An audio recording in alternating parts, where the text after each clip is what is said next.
नमस्कार दोस्तों, मैं रोहित तिवारी आप सभी का आपके अपने YouTube channel Knowledge Academy by Rohit sir में स्वागत करता हूं।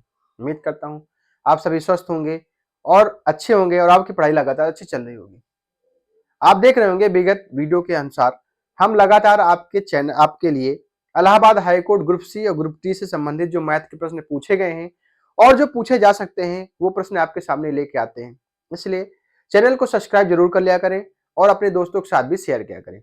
अगर ये वीडियो अच्छा लगता है तो वीडियो को लाइक भी किया करें और बेल आइकन दबाना न भूला करें, क्योंकि ये प्रश्न इतने महत्वपूर्ण है कि आप जब पेपर देने जाएंगे तब आपको लगेगा कि अगर इन प्रश्नों को हमने 2-3 बार रिवीजन कर लिया होता तो ये प्रश्न हमारे लिए और आसान हो जाते। देखिए, प्रश्न तो उसमें आसान पूछे जाते हैं, बस ये है कि आप उन प्रश्नों को कितनी जल्दी सॉल्व कर सकते हैं, ये तरीका हम बताते हैं। बाकी आप लोग खुद इतने होशियार हैं कि आप सभी प्रश्नों को अच्छे तरीके से सॉल्व कर सकते हैं।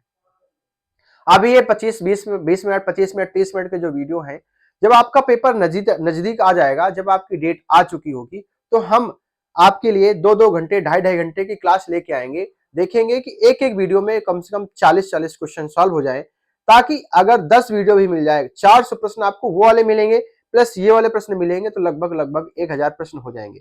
ये सिर्फ इन प्रश्नों का तो रिविजन कर चुके होंगे आप, लेकिन जो 40 प्रश्न प्रतिदिन मिलेंगे वो और ज्यादा इंपॉर्टेंट होंगे। वो फाइनल टच होगा आपका पेपर के लिए। पेपर जब देने जाएंगे तब आपको ज्यादा एक वो होगा, उत्साहित होंगे कि ये प्रश्न अगर हमको मिल गया तो मैं इस प्रश्न को जरूर छोड़ूंगा नहीं, जरूर सॉल्व कर लूंगा और मेरे पूरे में पूरे नंबर आने की पूरी संभावनाएं भी बन जाएंगी। इसलिए हम लोग स्टार्ट करते हैं पहले प्रश्न से। देखिए, पहला प्रश्न है, किसी वस्तु को ए किसी वस्तु को बी को, देखिए अगर इस प्रश्न को हम कह रहे हैं, फिर से कह रहे हैं, अगर आप एक्सेस से सॉल्व करने जाएंगे तो थोड़ा सा कठिन हो जाएगा। हम एक जो तरीका बता रहे हैं उससे सॉल्व करेंगे, थोड़ा सा आसान हो जाएगा। ये बताइए, जैसे ए ने बी को दे दिया कोई वस्तु, ए ने बी को दे दिया, ए का जो क्रय मूल्य है बी का, ए का जो विक्रय मूल्य है बी के क्रय मूल्य के बराबर हो जाएगा। अब उसके बाद में हमने कहा यहीं से बी को सी को दे देते हैं, ठीक है। तो अब जो बी का क्रय मूल्य होगा वो सी का विक्रय, जो बी का विक्रय मूल्य होगा वो सी का क्रय मूल्य हो जाएगा। अब अगर सी डी को दे देता है तो जो सी का विक्रय मूल्य होगा वो डी का क्रय मूल्य हो जाएगा। बीच में कुछ चीजें पूछेगा तो उस प्रश्न को आंसर नहीं निकाल सकते हैं, लेकिन यहां पर ए और डी का रेशियो निकाल सकते हैं और हमारा आंसर जल्दी से सॉल्व हो सकता है। देखिए, बिना इसके भी बता सकते हैं। देखिए कैसे, हमने कहा मान लिया हमने कुछ राशि रही होगी 100 रुपया, यहां हमने 100 रुपया राशि रही होगी ए के पास, ठीक है। पहले इस तरीके से बता देते, फिर आप रेशियो से बता देंगे। ए ने बी को, किसको, बी को दे दिया, बी को दे दिया कितने परसेंट लाभ पर, 10% लाभ पर, मतलब 110 रुपया में दे दिया, ठीक है। बी उसे सी को, बी उसे सी को 20% हानि पर दिया, सी को 20% हानि पर। अब 110 का 20% निकालेंगे, 11 दूनी 22, वहां से घटाएंगे फिर यहां से निकालेंगे। सी उसे अंत में डी को 15% लाभ पर दे दिया, फिर डी निकालेंगे आप यहां से लाभ पर, फिर जो यहां पे रुपया आएगा उसके बराबर करेंगे किसको, 2024 के, फिर आप यहां पर मल्टीप्लाई करेंगे 100 से, तो आपका क्रय मूल्य निकल के आ जाएगा। इससे अच्छा तरीका हम आपको बता दें। देखिए, ए किसी वस्तु को बी को 10% लाभ पर, 10% होता है 1/10, 1/10। जो ए था 10 रुपए की राशि 11 रुपए में बी को दे देता है, बी को 11 रुपए में दे देता है। बी उसे सी को 20% हानि पर, 20% होता है 1/5, 1/5 कितना होता है, 1/5। तो 5 रुपए की वस्तु 1 रुपए हानि पर 4 रुपए पर दे देता है, ठीक है। इसके क्रम में लगाते चले जाते हैं। अब सी उसे अंत में डी को 15% लाभ पर, देखिए 15% कितना होता है, 3/20, 3/20। तो 20 रुपए की वस्तु 23 रुपए में दे देता है, 20 रुपए की वस्तु 23 रुपए में दे देता है। अब यहां से ये ए का क्रय मूल्य आ जाएगा, ए का क्रय मूल्य, और डी का यहां से आ जाएगा डी का क्रय मूल्य, यहां से आ जाएगा। अब कह रहा डी को इतने रुपए में बेच दिया, किसने, सी ने बेच दिया, तो डी का क्रय मूल्य। अब यहां से ये ए का क्रय मूल्य, यहां से डी का क्रय मूल्य, अगर सब काटेंगे तो ये रेशियो निकल के इसका आता है, ए और डी का क्रय मूल्य का रेशियो निकल के आता है, ठीक है। तो ये प्रश्न आसान हो जाता है इस तरीके से अगर सॉल्व करेंगे तो। अब ये रेशियो में अगर यहाँ पे कुछ कट रहा हो तो काट दीजिए, यहां से ये 2 कटा, यहां से ये 5 आ गया, 5 × 25, 25 दूनी 50, ये आ गया 500, ये आ गया 500, यहां से आ गया 23 × 11 × 2 बराबर 2024 के, 2024 के। यहां तक किसी कोई दिक्कत नहीं है। अगर यहां से काट सके तो काट दीजिए। या एक बार गया, बचा कितना 8, 7 बार गया, ठीक है 77, और बचा कितना 4। देखिए 11 बार 11 से कटा, जब 11 से कटा एक बार गया तो बचा कितना, सॉरी 9, बचा कितना, एक बार गया तो बचा 9, ये 92 हो गया। 11 8 88, अब बचा कितना 4, 11 चौको 44, यहां से 4 आ गया, ठीक है। अब यहां से 23 से काटे, अगर हम 23 से, अगर यहां से 23 से काटे तो कितना हो जाएगा, 8 बार चला जाएगा। कितना बचा, 8 बार चलेगा, 8 × 24 और 8,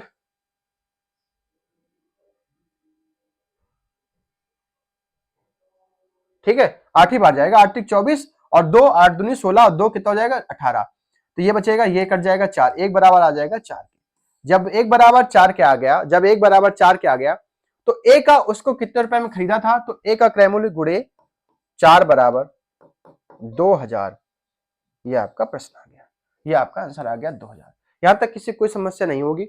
आप अगर एक्स से सॉल्व करेंगे तो भी प्रश्न सॉल्व हो जाएगा, आप अगर इससे सॉल्व करेंगे तो भी प्रश्न थोड़ा सा आसानी से सॉल्व हो जाएगा। बस आपको कैलकुलेशन आपकी तेज होनी चाहिए। डायरेक्ट आप काट सकते थे। देखिए मैं रुका इसलिए क्योंकि मेरे सामने जो बैठा है वो कह रहा नहीं कट रहा, हमने कहा इसी कैसे नहीं कट रहा। चलिए हम लोग अगला प्रश्न स्टार्ट करते हैं। देखिए यदि किसी वस्तु का अंकित मूल्य पर 10% का बट्टा देता है, यदि किसी वस्तु पर 10% बट्टा देता है, ये सारे प्रश्न हम पिछले वीडियो में करा चुके हैं, इसलिए तरीका नहीं बताएंगे, डायरेक्ट प्रश्न सॉल्व करेंगे, आंसर निकालेंगे। इसलिए कहते हैं प्लेलिस्ट में जाइए, पहले वीडियो से अंत तक देखेंगे तो आप ये पाएंगे आप मैथ में होशियार हो जाएंगे, प्रश्नों को सीख जाएंगे किस तरीके से हमें प्रश्न करना है। 10% का बट्टा देता है तो बट्टा किस, CP SP MP, CP SP MP, ये क्या है, क्रय मूल्य, विक्रय मूल्य, अंकित मूल्य। बट्टा देगा किस पर देगा, अंकित मूल्य पर देगा। 10% कितना होता है, 1/10, 10 रुपए की वस्तु उसने कितने में दे दी, 9 रुपए में दे दी, ठीक है। और 20% का लाभ, बट्टा देने के बाद भी 20% का लाभ कमाता है, तो लाभ किस पर कमाएगा, क्रय मूल्य पर कमाएगा। तो 1/5 होता है, तो 5 से कितना हो जाएगा, 6 हो जाएगा। हमने कहा यहाँ पे 9 था, यहाँ पे 9 रख दिया, यहाँ पे 6 है, यहाँ पे 6 रख दिया। कुछ कट रहा है, काट दीजिए, 3 3 2। हमने कहा 15 रेशियो आ गया, 18, ठीक है, और यहां से आ गया 20, ये हमारा रेशियो आ गया। कह रहा है यदि उसका अंकित मूल्य 800 रुपए है, यहां से अंकित मूल्य 800, 20 बराबर 800 के, 1 बराबर 40 के, तो पूछा क्या है, तो उसका क्रय मूल्य क्या होगा। यदि उसका अंकित मूल्य 800 है तो क्रय मूल्य कितना हो जाएगा, 15 × 40, 600, खत्म। इसका अंकित मूल्य, क्रय मूल्य आ जाएगा 600। कुछ नहीं, जो प्रश्न कहते रहे, ऐसा प्रश्न हम हर वीडियो में लगभग दे रखे हैं। अब यही प्रश्न पेपर में भी पूछे जाएंगे। अगर आप इस तरह से सीपीएसपी एमपी का रेशियो निकाल के करेंगे तो प्रश्न आसान हो जाएगा। बाकी आपकी मर्जी, आप किस तरह से प्रश्न को सॉल्व कर सकते हैं। अगला प्रश्न 3 नंबर, देखिए जब ऐसा प्रश्न आपको दिखे, ठीक है, 4/5, 6/25, 16/15 का एचसीएफ, तो जब भिन्न है, अगर एचसीएफ पूछा है तो ऊपर वाले का एचसीएफ, ऊपर वाली भिन्न का एचसीएफ, नीचे वाली भिन्न का एलसीएम, ठीक है। और जब एलसीएम पूछे तो ऊपर वाली भिन्न का एलसीएम, नीचे वाली भिन्न का एलसीएफ, ये होता है। देखिए जब भिन्न हो, भिन्न में एचसीएफ पूछे तो ऊपर वाली संख्या का एचसीएफ बटे नीचे वाली, ऊपर वाली संख्या का एचसीएफ बटे नीचे वाली संख्या का एलसीएम। और अगर एलसीएम पूछता है तो ऊपर वाली संख्या का एलसीएम बटे नीचे वाली संख्या का एचसीएफ। अगर यहाँ पे एचसीएफ पूछा है, जब एचसीएफ पूछा है तो ऊपर वाली संख्या का एचसीएफ क्या हो जाएगा, वह बड़ी से बड़ी संख्या जो 4, 6, 16 को काट सके। तो दो संख्या है, संख्या 2 है तो 4 को भी काट रही है, 6 को भी काट रही है, 16 को भी काट रही है। और नीचे वाली संख्या का एलसीएम 25, 15, 5 का एलसीएम क्या हो जाएगा, 75। वह छोटी से छोटी संख्या जो दोनों इन तीनों से कट जाए तो 75, 2/75 आपका आंसर आ गया, ठीक है। अगर यहाँ पे 2/75 आपका आंसर आ गया। अगर यहाँ पे कह देता एलसीएम ना होकर कि एलसीएम होता, एलसीएम बताना है, तो ऊपर वाली संख्या का एलसीएम क्या हो जाएगा, 16 चौको 64, ऊपर वाली संख्या का एलसीएम, नीचे वाली संख्या का एचसीएफ, ये आपका आंसर आ जाएगा। भाई वो संख्या, बड़ी से बड़ी संख्या 24, ठीक है, वो बड़ी से बड़ी संख्या जो 16, 6 और 4 से कट जाए, 64/5 ये आपका एलसीएम हो जाता अगर एलसीएम पूछा जाता तो। अगला प्रश्न देखिए, कहा था पिछले वीडियो में ऐसा हमने प्रश्न बताया था और वैसे ही प्रश्न इसमें दे दिया गया है, बहुत इंपॉर्टेंट है। देखिए कैसे, जब भी ऐसी कोई संख्या दे रखी हो, जब भी ऐसी कोई संख्या दे रखा है, देखिए किसमें लगा है ऊपर बार, तो 8 3 2 में लगा है, तो सबसे पहले वो संख्या पूरी रख लेते हैं। ठीक है, अब कितना लगा है, 2 में लगा है तो 2 9 लिख देते हैं, बाकी जिसमें नहीं लगा उसमें 2 0 बढ़ा देते हैं। ठीक है, उसके बाद में क्या करते हैं, माइनस जो संख्या में नहीं लगा है 12, आंसर आ गया आपका 1200, यहां से आ जाएगा 71/9900, 1271/9900 खत्म। अगर यहां पे 12 यहां पे आ जाता, अगर होता 1.283, अगर यहां पे ये होता तो हम क्या करते, 1283 माइनस बची संख्या 1 बटे कितने में लगा है 999, ठीक है, बटे वो 0 क्योंकि 1 में नहीं है। अगर यहीं पे ये होता 1283, ठीक है, सिर्फ इसमें होता तो ये हो जाता 1283 माइनस 128 बटे 9, एक ही में लगा है ना, बच्चा 1 2 3 ये है, 1 2 3 0 चिपका देते हैं, ये हमारा आंसर हो जाता है। इस प्रश्न को ऐसे सॉल्व करना है। अगला प्रश्न,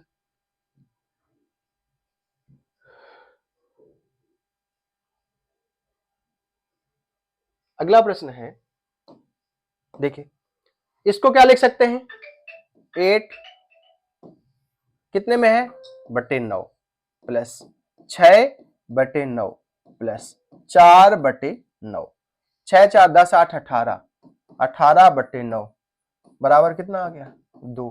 यही आपसे पूछा था, यही आपको टिक करना है, आगे नहीं बढ़ जाना है। देख रहे हैं, अब आपके पास जो 10 11 12 क्वेश्चन सॉल्व करते हैं, अगर समझाया ना जाए क्योंकि सारे तरीके बताए जा चुके हैं, तो आपके प्रश्न 15 से 20 मिनट में सारे खत्म हो जाते हैं। ठीक है, वो तब भी समझाना पड़ रहा है, अगर आप सॉल्व कर रहे होंगे तो 5 से 7 मिनट में सारे प्रश्नों को सॉल्व कर लेंगे। अगला प्रश्न अच्छा प्रश्न है, बहुत महत्वपूर्ण प्रश्न है, इसको दो तीन तरीके जिससे भी सबसे अच्छी, अगर आपको ज्योमेट्री आ गई तो ज्योमेट्री से सरल कोई सब्जेक्ट नहीं होता है, कोई चैप्टर नहीं होता है। मैथ ऐसा सब्जेक्ट है, अगर आपको चढ़ गई आपके दिमाग में तो मैथ से सरल कोई सब्जेक्ट होता ही नहीं है। ठीक है, बस आपको डर लगता है। एक त्रिभुज एबीसी है, एक त्रिभुज एबीसी है, ये एक त्रिभुज हो गया, एबीसी है, ए बी सी, ठीक है, ये इसका परिकेंद्र क्या है, ओ है। परिकेंद्र मतलब ओ, मतलब ये है कि ये अगर ये त्रिभुज है, ये त्रिभुज है, परिकेंद्र मतलब इसके बाहर एक वृत्त बना है, उसका केंद्र बिंदु ए है, ये बिंदु है, उसके बाहर एक परिवृत्त बना हुआ है। परिवृत्त में एक चीज और होता है कि देखिए जो ये है, ये अगर इसको मिला दिया, जो केंद्र में बना कोण होता है, केंद्र में बना कोण होता है, इसका 2 गुना होता है। अगर ये थीटा है तो ये 2 थीटा हो जाता है, ये 2 थीटा हो जाता है। ठीक है, ठीक है, उसके बाद में अगर ये वृत्त है, इससे अगर यहां पर ये थीटा कोण बना है तो यही भुजा से यहां पर बना कोण भी थीटा होता है। ठीक, अभी ये प्रश्न सॉल्व हो जाता है। देखिए ये O है, अगर हमने इसको ऐसे करके ये मिला दिया, ये वृत्त की त्रिज्याएं हो गई, ये वृत्त की त्रिज्या, ये परिवृत्त है, देखिए हमने वृत्त भी बना दिया। ठीक, ये भाई ये त्रिज्या होगी कि नहीं, सभी त्रिज्याएं होंगी और सभी ये भुजा ये भुजा ये भुजा बराबर भी होगी। देखिए ये अगर ये वृत्त है, ये भुजा ये भुजा ये भुजा ये भुजा सब बराबर ही तो होंगी, बराबर ही होंगी। ठीक, अब यहां से क्या करते हैं, कह रहा यदि कोण BAC 85, ये पूरा कोण 85 है, ये पूरा कोण 85 है, और BCA ये अगर ये वाला कोण दे रखा है 75, तो ये बताइए सबसे अच्छी बात ये है कि अगर ये 85 है, ये 85 है, देखिए हमने क्या, ये 85 है तो ये इसका 2 गुना हो जाएगा, ये 2 गुना हो जाएगा भाई, ये 170 हो जाएगा, ये 170 हो जाएगा। अगर ये वाला कोण देखिए ये 75 है तो ये कितना हो जाएगा, 150 हो जाएगा, 150 हो जाएगा।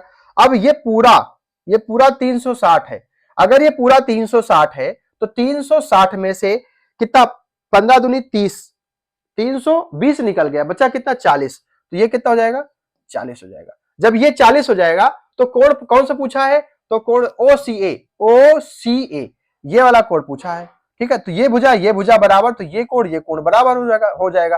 तो 180 में से 40 निकल गया, बचा कितना 140, तो ये भी 70 का हो जाएगा, ये भी 70 का हो जाएगा, आपका आंसर आ जाएगा 70। एक आपका आंसर हो जाएगा 70। अगर नहीं आया समझ में तो कोई बात नहीं, दूसरी तरीके से बताते हैं।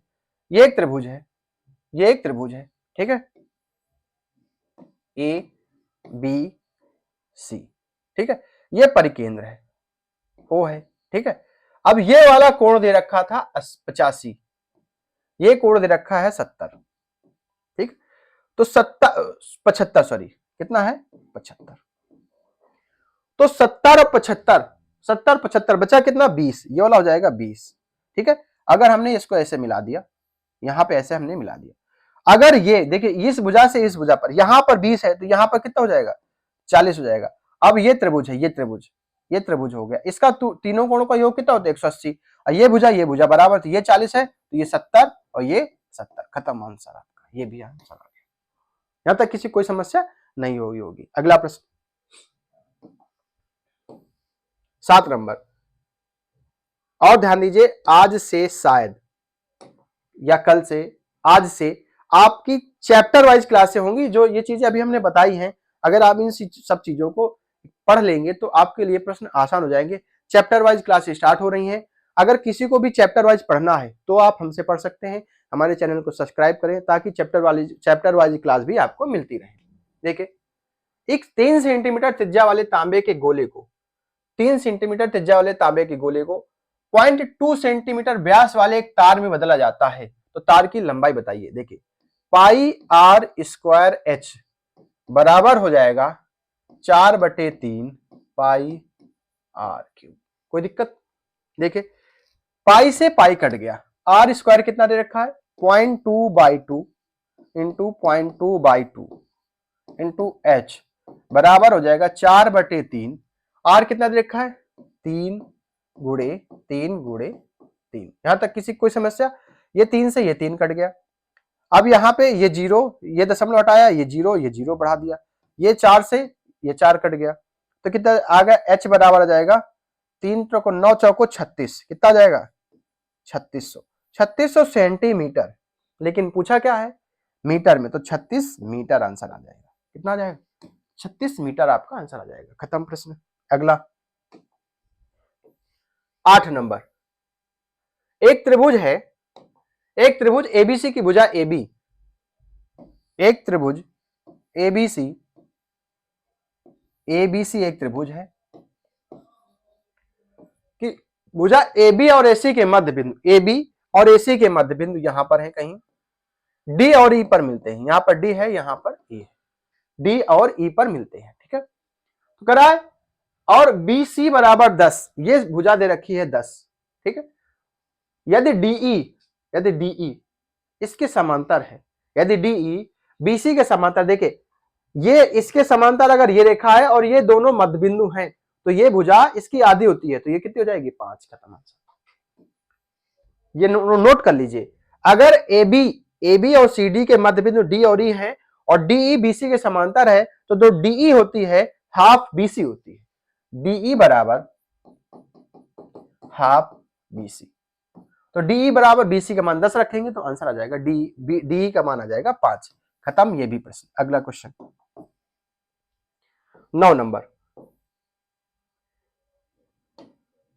देखिए, एक 6 सेंटीमीटर त्रिज्या वाले ठोस गोले से 3 सेंटीमीटर त्रिज्या व 4 सेंटीमीटर ऊंचाई वाले शंकु कितने बनाए जा सकते हैं? देखिए,